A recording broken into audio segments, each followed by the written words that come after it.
I want to zero into one of Dave's most personal embarrassments. This isn't the time of the sin with Bathsheba. That's a much later embarrassment. This is him acting like a lunatic, which I've seen several of you do, so I'm certain that you are familiar with this, okay? David has an embarrassing moment, and he has to act insane to stay alive, okay? And so he does a pretty good job at it. But here's the thing. If I want to take a look at 21 through 8, then I'm going to jump to 42 all the way through 21:6. So I'm going to jump around, and then I'm going to go all the way to 22:2. I'm going to just do a little jumping as we read. And the reason I'm doing that is I'm following a story, and I don't want to get caught up in all the side issues. I just want to follow the story. The story is about David learning to move from pride to panic, and then from panic back to power and praise. It's a huge story of a cycle of embarrassment. I want to follow one of his most embarrassing moments, and I'm going to do that by picking up my reading in chapter 20, verse 1. Follow the story. Then David fled from Naot in Ramah and came and said to Jonathan, "What have I done? What is my iniquity, and what is my sin before your father that he is seeking my life?" He said to him, "Far from it, you shall not die. Behold, my father does nothing, either great or small, without disclosing it to me. So why should my father hide this thing from me? It is not so." I want you to look at verses 1 and 2 and see he begins with his focus on the problem. Whenever problem focus is where you begin, you will make assumptions of coming evil. Whenever you're focused on only the problems, the engine of panic is picking up steam. Can you see it in David? He's panicking like he's going to die, but God has already told him he's not going to die. So he's focusing only on the problem. If he focused on the promises of God, it would balance focusing on the problem. Now let's just stop there and admit something. We are living at a time when Christians have an undue focus on the problems, but not on the promises of God. I see it every day. I see people who are all worried about what's happening to America, what's happening in the Middle East, what's happening in Russia, oh my goodness, and what they're not doing is also focusing on the promises of God. God has not lost control of the situations we're in. And so when you look at it, the problem focus is verses 1 and 2. Look at verse 3 and you see the panic. Yet David vowed again, saying, "Your father knows well that I have found favor in your sight." And he has said, "Do not let Jonathan know this, or he will be grieved." Do you see that? Is that a true statement? Your dad knows that you're my friend, so he's not going to tell you the truth. He's lying to you. Is that a true statement? Could it be? Could it also be false? It's entirely unhelpful. You're trying to read the mind of someone and you don't know what they're thinking. So in panic, what you do is start reading into other people's eyes and minds. Well, what they're really thinking, Dennis is really thinking. I don't know what he's thinking. I know that it could be. If David wasn't panicking, he could say, "Well, Jonathan, we should really look at this because maybe he's not telling you because we're such good friends," but that's not what he does. He assumes he knows what's going on. Because when problem is your focus, panic is your song. And he starts singing the song of panic. I know, it's going to happen. They're going to get us. Panic is one of the things that is being fed by modern media. I mean, the point is that panic is becoming a major feature in 21st century life. And the truth is, it's not a bad life. Sebring is really peaceful today and won't make the news. Again. Okay, you're going to walk out there, it's going to be a beautiful day. People will say Merry Christmas to you. We're not living in this truncated world of Facebook where everything is a tragedy and a panic. But a lot of people are spending more and more time falling into the digital world and not living the real one. They don't know what's going on in their neighborhood, but they know every bad thing Congress is doing today. So we need to panic about it. I'm doing this on purpose because I want you to see the passage as you look at David's life. It's a story of many people you're walking around talking to. I walk up to people and they just tell me, well, they're just doing that because they just want to take away all our freedoms and throw us all in jail. I don't know how you respond to that. Maybe. And if they do, God's in charge. And I'm not trying to bury my head in the sand. All I'm saying is that you jump to conclusions and it doesn't do anybody any good. Let's go on to the next part, because it even gets better. When you live in panic, you walk into depression. So if you've been feeling really good, this is just for you. all of a sudden it says, but truly, middle of verse 3, but truly as the Lord lives and as your soul lives, there is hardly a step between me and death. This is David saying, I'm going to die. He starts to sing his blues song. I'm all just ready for death. It's just about to happen to me. Do you know anybody like this? I got a lot of people in my life like this. It's all terrible, Pastor. We're just all going to die. Everything's gone to hell in a handbasket. As if God left the throne. Look at verse 4. Jonathan said to David, whatever you say, I will do for you. You know what he says? Yeah, I don't even know how to respond to that, so I'll just help you whatever way you want me to. Because I don't know what you want me to do about this. And verse 5 goes on and says, so David said to Jonathan, behold, tomorrow is the new moon. I ought to sit down to eat with the king, but let me go that I may hide myself in the field until the third evening. If your father misses me at all, then say, David earnestly asked leave of me to run to Bethlehem, his city, because it is the yearly sacrifice there for the whole family. I want you to see that out of depression came enlisting other people to sin for you. I want you to lie to your dad to protect me. He didn't need to do this. God is protecting David. David has the promises of God. But instead of that, he's living inside of the panic and inside of the depression. And now he's trying to get his friend to help lie for him. Because sin loves company. And so so Jonathan said, okay, I'll do whatever I can for you. I want you to know something about verses 5 through 8. Mentioning God's not the same as acting in accordance with God's principles. Just because you run around saying God's name doesn't mean you're doing God's business. Look at verse 7. If he says good, your servant will be safe. But if he is very angry, you will see that he has decided on evil. Therefore, deal kindly with your servant, for you have brought your servant into a covenant of the Lord with you. He brings back God and throws God language right in the middle of, by the way, I want you to lie for me because you and I have a God thing. Does anybody else think that's a little weird? Now that we're really walking with God, why don't you go lie for me? This is wrong. David is wrong here. You don't make people go out and lie for you. And by the way, I want you to be sensitive to that. A lie like your boss calls and you go running out the dorm door and stand outside so that your roommate can go, well, he's out right now. You know, I mean, if you want to do that, hit him with a mallet, put him out. Say, he's out right now, okay?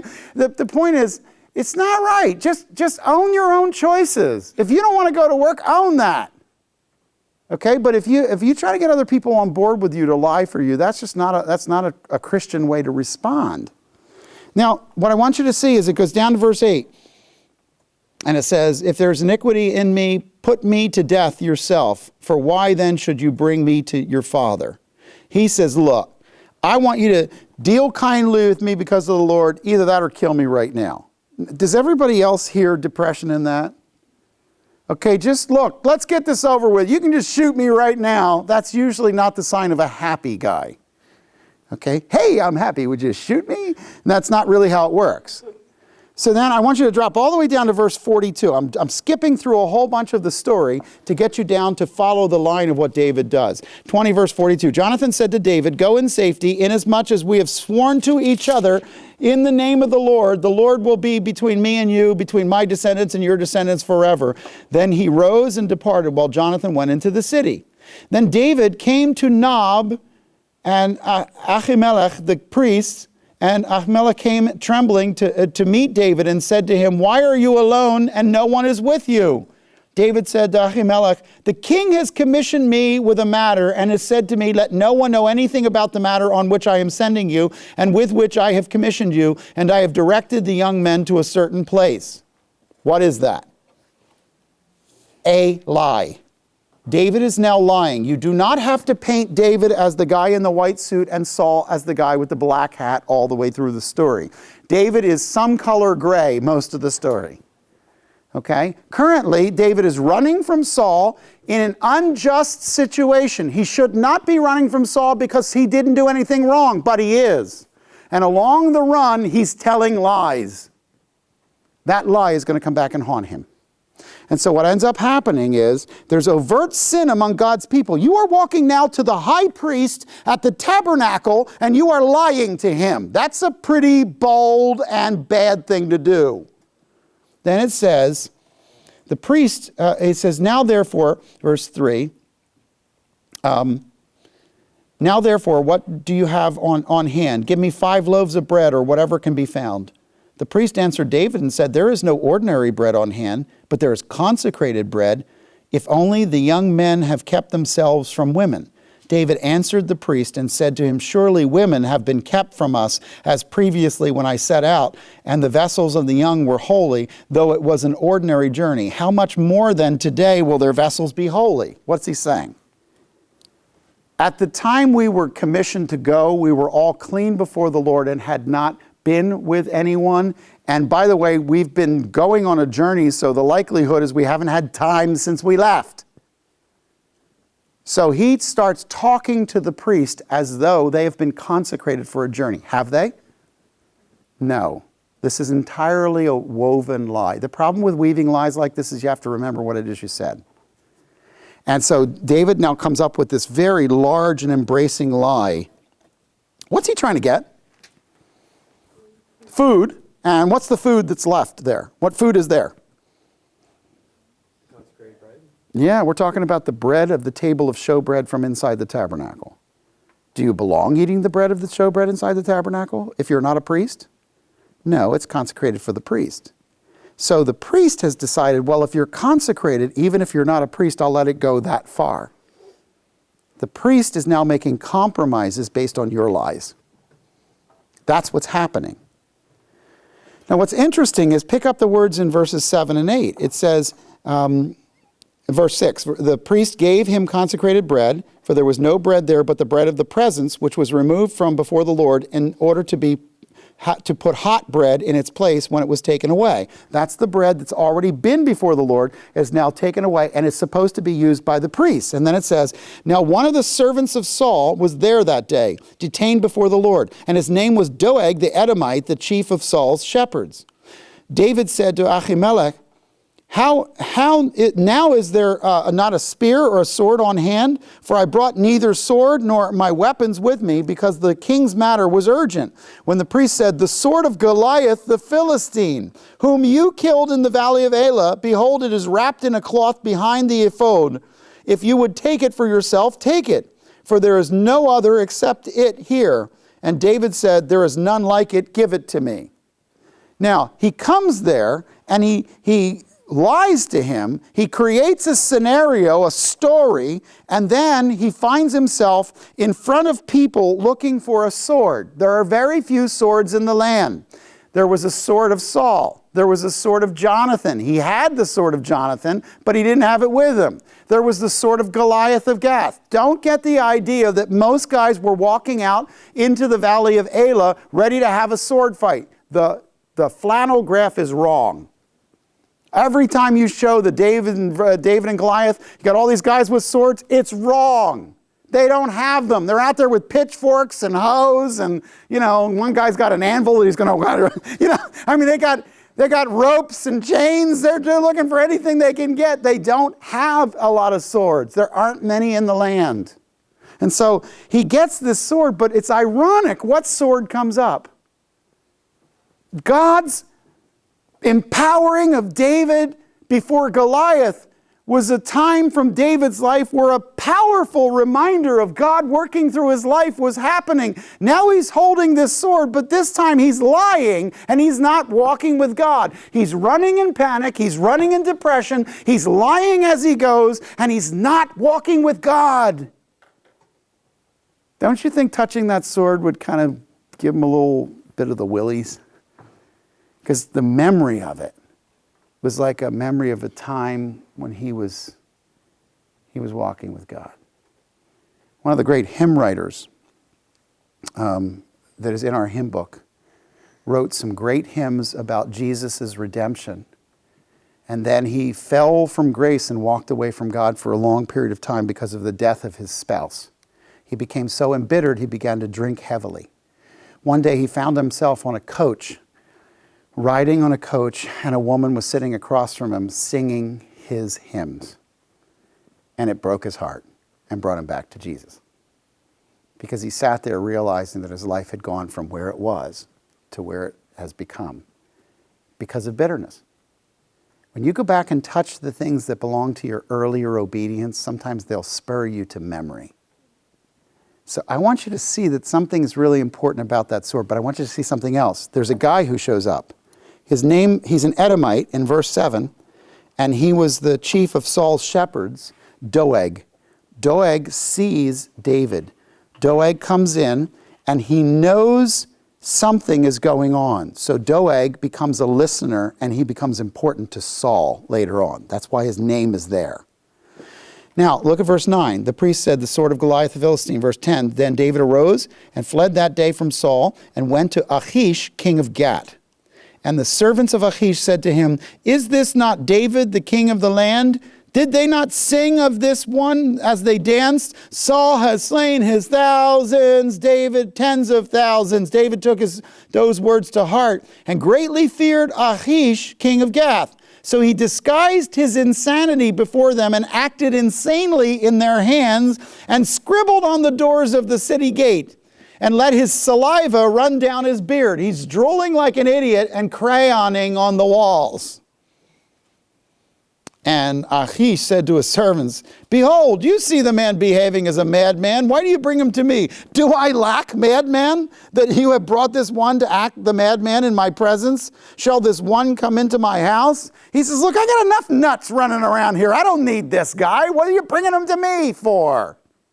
Now, I want you to mark right next to verse 13, Psalm 34, and then turn there. Because what happens in the story is David offers a song, and in Psalm 34, the song is, by the way, it says a song that is sung when I was acting like a nut. Okay, so you pretty much know when it is. Psalm 34.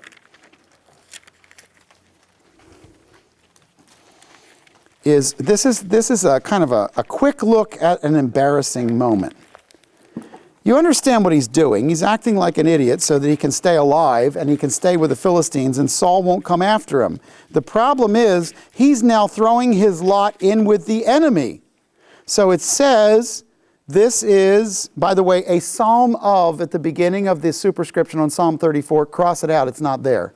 This is not a mizmor. It doesn't say that. It just says David, when he feigned madness before Abimelech, who drove him away when he departed. Avimelech is the word prince. Achish is the man's name. Okay? Remember, Av is father. Avi, my father. Melech, king. My father is king means I'm the prince. So when he feigned madness before a prince is how you should read it. Who drove him away and he departed. And look what it says.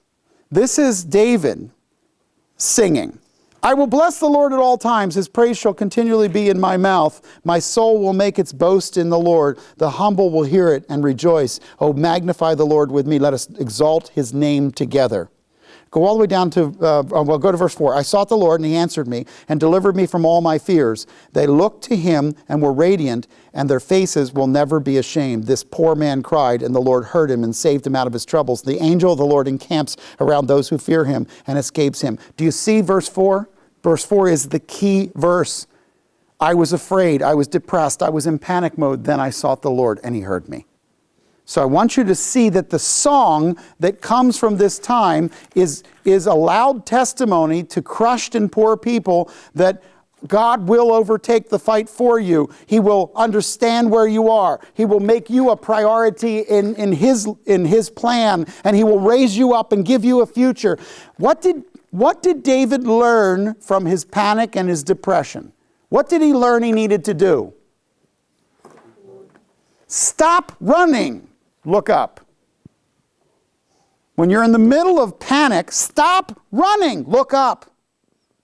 But know this, whenever you have lived in panic, there is a price to be paid for what you've done. I want you to notice that David is in a restoration time by the end of the story. He's running, he's drooling, he's crayoning, he's praying. So at the moment of his most desperate stupidity, let me step away from the story for a minute. Here's what I want you to see. You walk away from God and you will make compromise after compromise. You will tell lies. You will end up acting like a babbling idiot. That does not mean God is not ready to take you back. The only thing required for you to fix your problem with God is stop running and look up. And here's the thing. The enemy will make it seem so much more complicated. You can't possibly repent. There's so many things you got to do. No! Stop running. Look up. And the interesting thing is, I want you to go back to 1 Samuel now and go back and take a look at what happens. It says in verse 22, David departed from there and he escaped to the cave of Adullam. By the way, I would mark next to that, this may be the place where he writes the psalm. It might be he wrote his song after he got in a cave by himself. And when his brothers and all his household his father's household heard of it, they went down there to him. Everyone who was in distress, everyone who was in debt, everyone who was discontented gathered to him, and he became captain over them. Now there were about 400 men with him. Can I just show you what verse 2 says? Every person who didn't want to pay their debts, every mortgage dodger, bank robber, and otherwise slime ball came to be with David. Oh, how happy. So David starts off with a bunch of people who are like the worst of society. And David starts to be the ruler of the worst before he becomes the ruler of the best. And it's kind of interesting to me that in the process of this whole story, David finds himself moving from panic into restoration. But by the time he looks up, everybody around him is depending upon him. He's now become the reputed man who ran from Saul. Oh, that's exciting, isn't it? No, it's not. Because now all his companions are weird people. And he's got all this stuff, he's looking in every direction going, what in the world is this? I got my brothers who don't like me a whole lot. And I got a whole bunch of people who don't want to pay their mortgage, so they came to be with me. Yay! This is not a group you would have gathered and loved. I want you to keep reading, though. Because what happens is, it says, verse 3, David went from there to Mizpah of Moab, and he said to the king of Moab, please let my father and my mother come and stay with you until I know what God will do for me. Notice what is happening. He deposits his mom and dad with a foreign chieftain, but he says to him, I don't know which way the Lord is going to take this. I don't think he's using God words. I think he's being sincere now. I think he's walking with God and he doesn't know what the future holds, and he doesn't want his family to be slaughtered for what happens to him. So he deposits them. I think one of the things that I appreciate about that story is that he actually takes the time to take care of the people that are close to him. And then look what it says.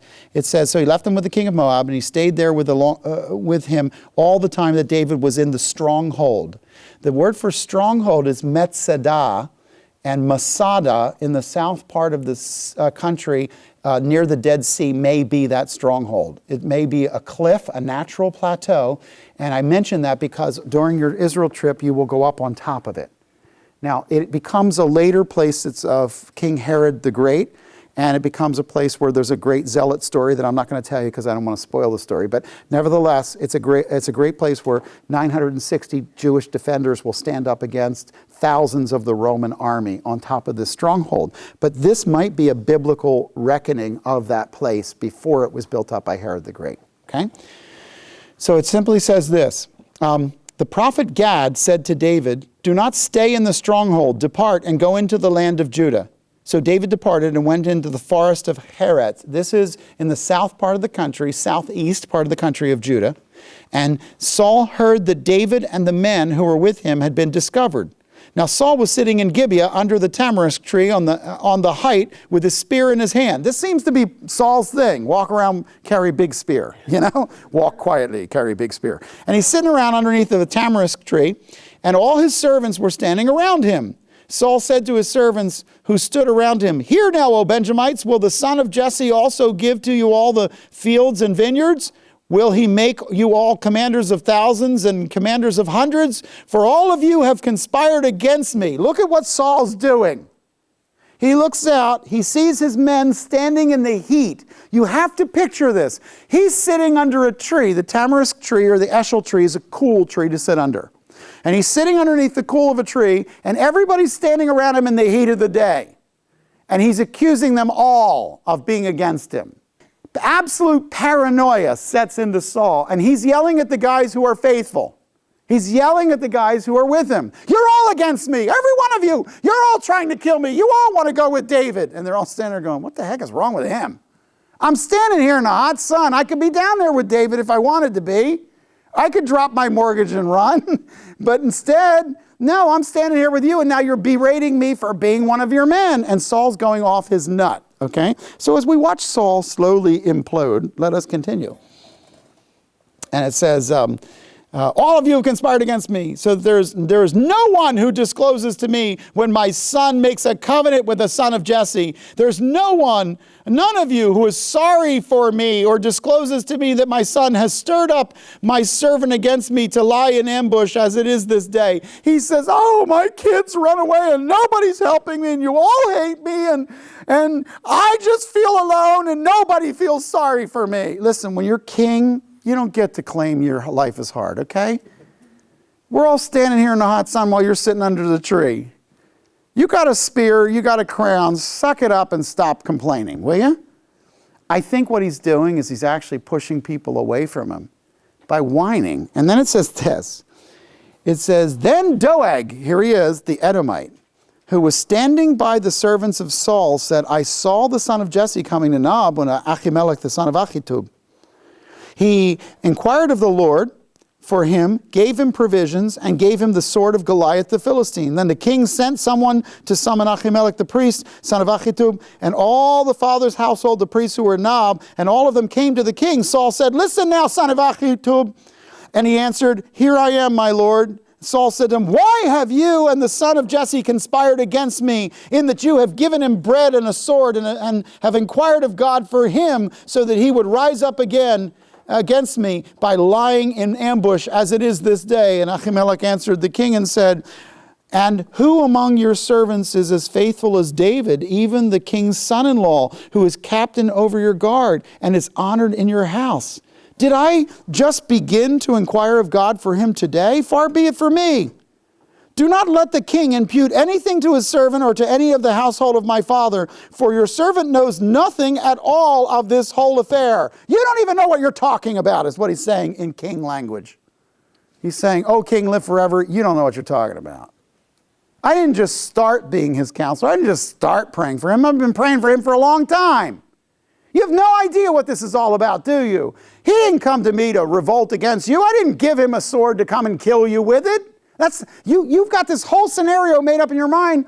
Saul, you have left reality. And then he goes on and he says to him, but the king said, you shall surely die, Ahimelech, you and your father's household. King said to the guards who were with him, turn around and put the priests of the Lord to death, because their hand also is with David, and because they knew that he was fleeing and did not reveal it to me. I want you to know something. It's often the people who had a walk with God, that after they reject that walk and walk away, become the bitterest against God's people and become those who wound the church the deepest and the people of God the deepest. Some of the greatest atheist speakers there today started off in Sunday schools. Some of the most virulent anti-God people in our society started off in churches. And he's now ready to kill them. You need to understand how Satan grabs the heart and eventually destroys the person, and then destroys what they touch. This man did nothing wrong, by the way. He fed somebody who asked for food. However, he did make a compromise in what he gave him, did he not?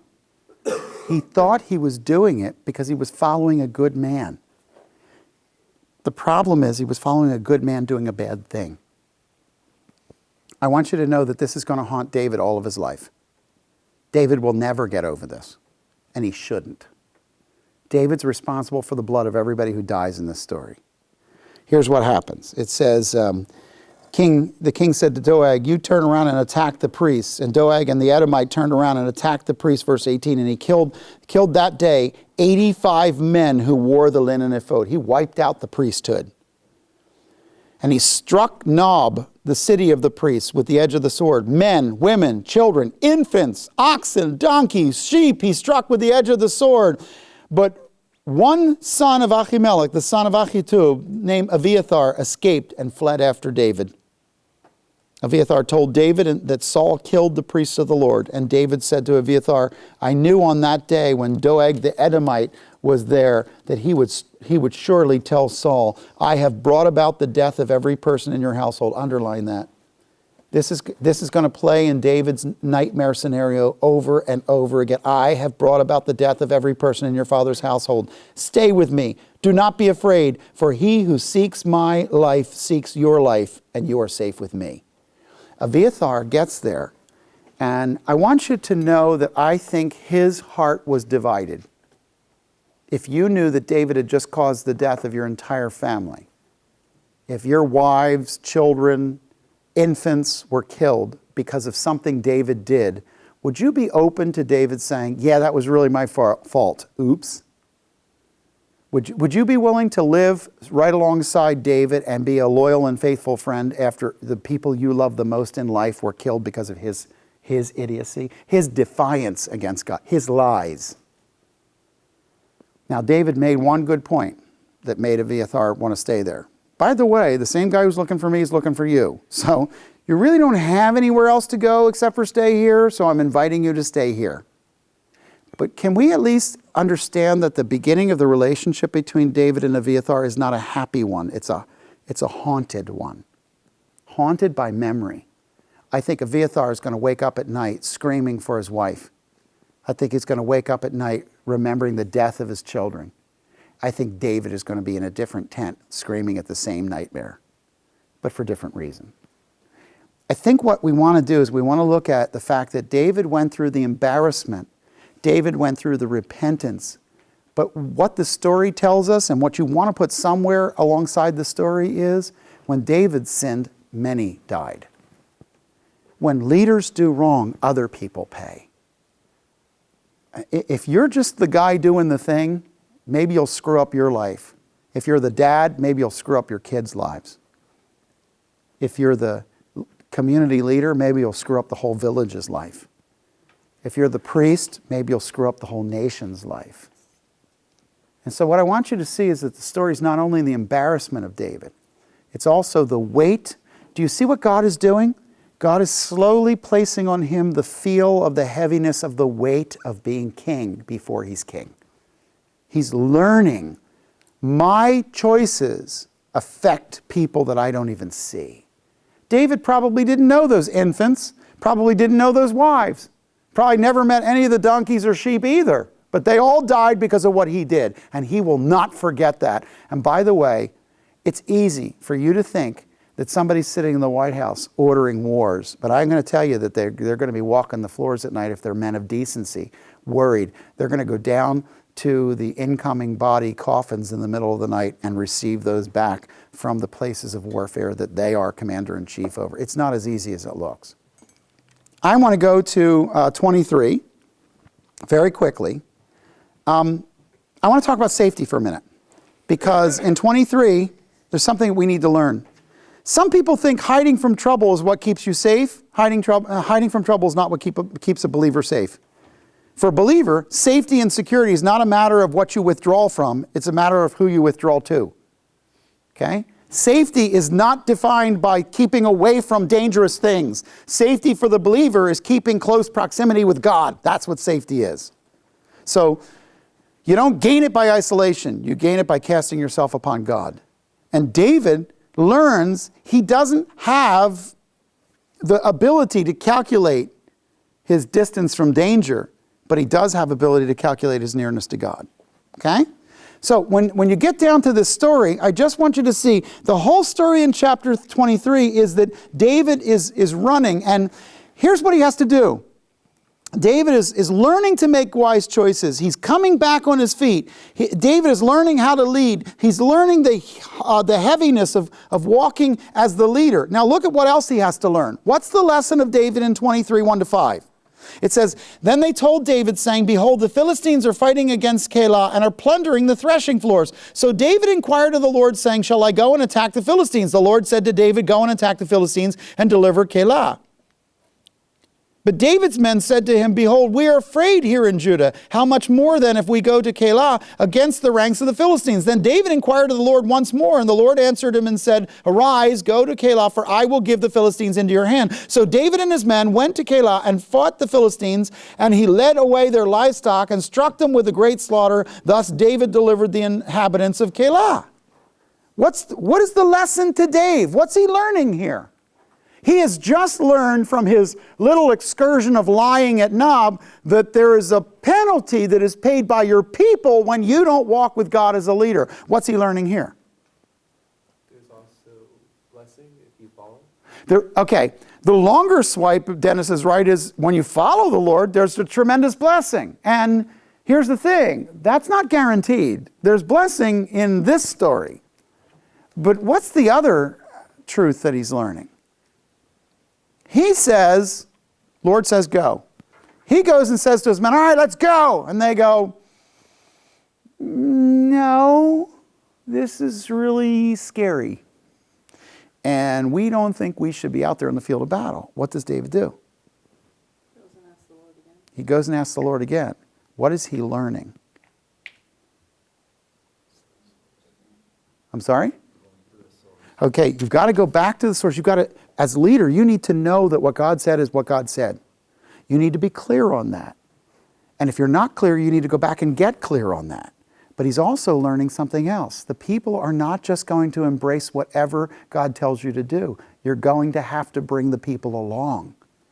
So by going back to the Lord and becoming absolutely confident and sure, people read the leader before they listen to the decision. What they're looking for is, are you sure this is what God wants us to do? And if you are seized with a knowledge and a passion that this is what God wants you to do, you can say to them, God has made it clear to me, we are going to win this. You need to go with me. What he's doing is he's building David's loyal army out of a group of mortgage dodgers. He's taking a group of otherwise worthless people and starting to make them follow David. And what are they seeing about David? What are the people learning about David? When they go and this works, what will they learn? That he's a good leader, that God's hand is on his life, and when he tells us that God wants us to do something and it's going to work out, he's not just blowing smoke, he actually means it. Why? Because the alternative is Saul, and Saul is blowing smoke. Okay? That's the point. He's got to learn how to be king. One of the things that I think is really important is David learns some things from God, and watch how the story progresses. It says, now it came about that when Abiathar, the son of Ahimelech, fled to David at Keilah, that he came down with the ephod in his hand. What does he have in his hand?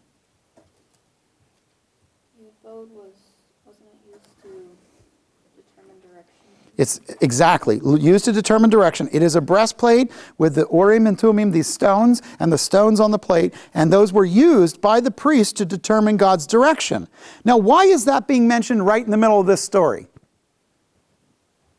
If you're reading the story, what are the principles going to relate to in the story based on what I've just said? Yeah, it's going to be about direction and following God. When you see the ephod, circle it and say, God's direction. There's a big dead giveaway that something about God's direction is in this biographical narrative, okay?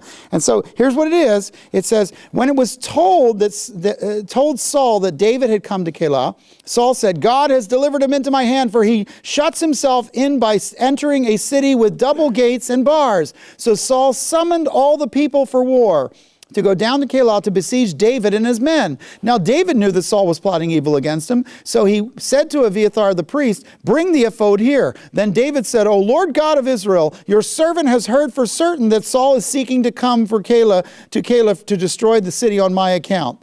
Will the men of Keilah surrender me into his hand? Will the Saul come down just as your servant has heard? O Lord God of Israel, I pray, tell your servant. And the Lord said, he will come down. Look at this. Because this is a story, again, this is a redux story of Saul chasing me, but this time, instead of getting lost in panic, what does he do? At the very beginning, instead of lying, cheating, finagling, he just looks up. He says, God, tell me what should I do next. This is what should have happened. And I bet you the Abiathar is standing there thinking, this is what should have happened that would have kept my family alive. If you'd have followed God last time, the people at Nob wouldn't have been butchered. Now all of a sudden he's standing there and David is doing the right thing. What do you know about God when you're doing the right thing? He's not going to leave David hang. That's not what he's going to do. So it says that the Lord says, yes, he's coming. Then David said, will the men of Keilah surrender me and my men into the hand of Saul? And the Lord said, they will surrender you.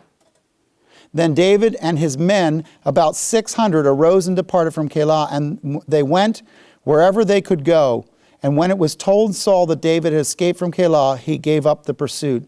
David stayed in the wilderness in the strongholds, that is the plateaus of the desert places, and remained in the hill country of the wilderness of Ziph. It's a very dry area. And Saul sought him every day.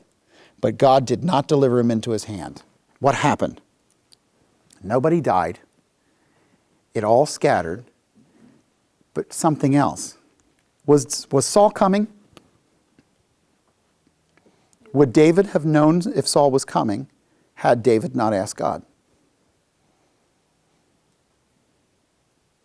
Would David have known if the men of Keilah were going to turn him in had God not told him? In other words, you have no direction because you don't ask for it. God's not unwilling to tell you.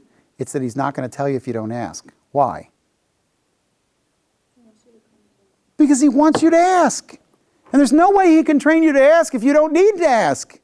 So I need you to see that in your own life, trouble is coming in your direction that you don't know about it. If you don't ask God, he's not going to tell you. And that's not because he's sadistic. It's because he wants you to be asking him, not just today, but tomorrow, the next day, the day after that. He wants you to stay hooked to him so that your safety, your security, your sense of self, all of it is dependent upon a daily walk with him. You can't just stop by God on the Sundays of your life and then do what you want for the rest of the week. You're going to get creamed out there.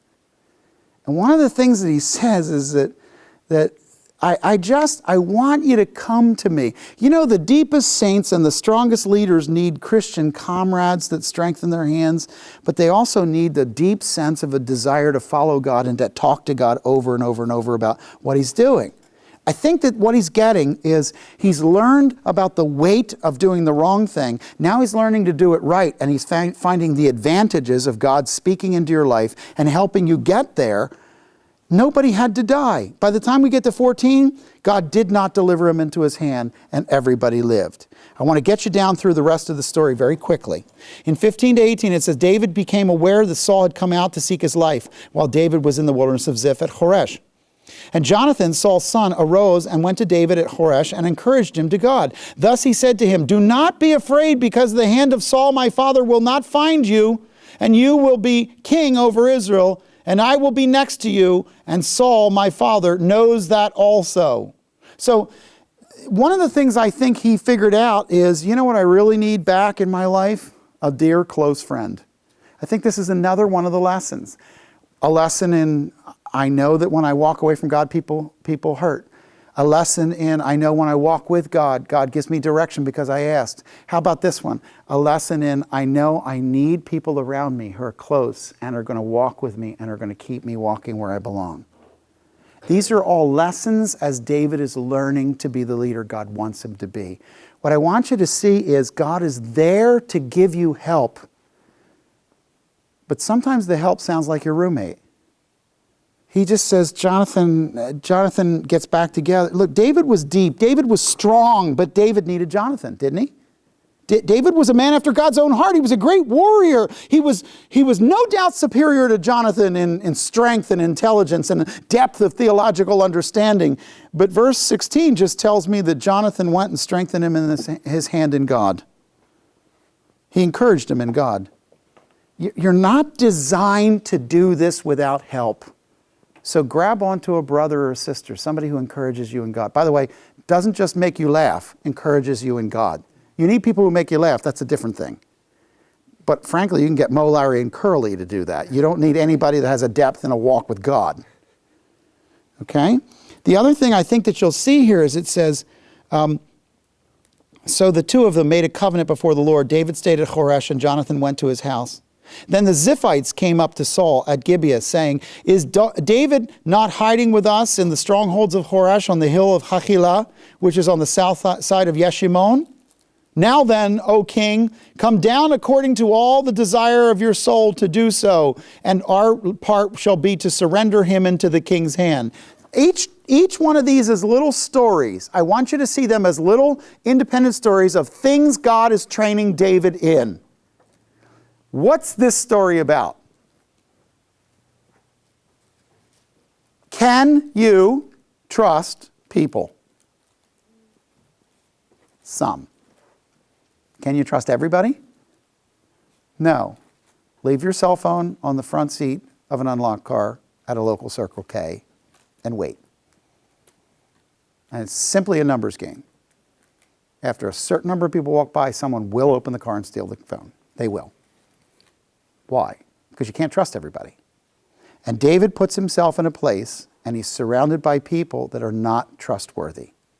And it simply says this. And by the way, put next to verse 19 Psalm 54, because I think Psalm 54 might have been written in this circumstance. I'm not going to look at it, but I just want you to know about that. And it says, Saul said, may you be blessed of the Lord, for you have had compassion on me. Notice how Saul always invokes God when Saul's not walking with him. Saul's a politician. Politicians always mention God when it's the appropriate thing to get more votes.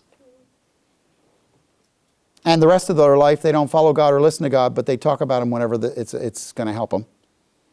And here's what it says. Go now, make more sure and investigate and see the place where his haunt is. And I who have seen him there, for I am told that he is very cunning. So look and learn about all the hiding places where he hides himself. Do some reconnaissance. Tell me what the guy's doing. I'll search him out among the thousands of Judah. Verse 24 says, then they arose. They went to Ziph before Saul, and David and his men were in the wilderness of Maon, in the Arava, in the south of Yeshimon. And Saul and his men went to seek him, and they told David, and he came down to the rock and stayed in the wilderness of Maon. And when Saul heard it, he pursued David in the wilderness of Maon. And Saul went on one side of the mountain, David and his men on the other side of the mountain, and David was hurrying to get away from Saul, for Saul and his men were surrounding David and his men to seize them. But a messenger came to Saul saying, hurry and come, for the Philistines have made a raid on the land. So Saul returned from pursuing David and went to meet the Philistines. Therefore they called the name the Rock of Escape. David went up from there, and he stayed in the strongholds of En-Gedi, which is a beautiful little spring in the middle of the desert, and an oasis. And during your trip in Israel, I will take you up into this valley and hopefully get to walk up and see the waterfalls in the spring there. Here's the thing. David is caught. And when David is caught, he's now using every trick in the book to try and evade Saul. But at the end of it, what saves him? In a word, God. God whips up a little Philistine thing in order to get Saul to withdraw. What's the lesson for David at the end of 23? What's the lesson? You can take every measure that you can, but ultimately God's son. At the end of the day, God knows your last day on the planet. You can do everything you can, go see every doctor you want, but God knows your last day on the planet. He's the one who, the mind of a man plans his way, but the Lord directs his steps. And David needed to learn, be smart, be cunning, be nimble, be quick, do the things you need to do, but know that you don't keep yourself alive, I do. And when everything looks bad, and when there's no other cards to play, I will send in something that you haven't seen. When the month is too big, the money's run out, I will send in something you haven't seen. I am the Lord who provides.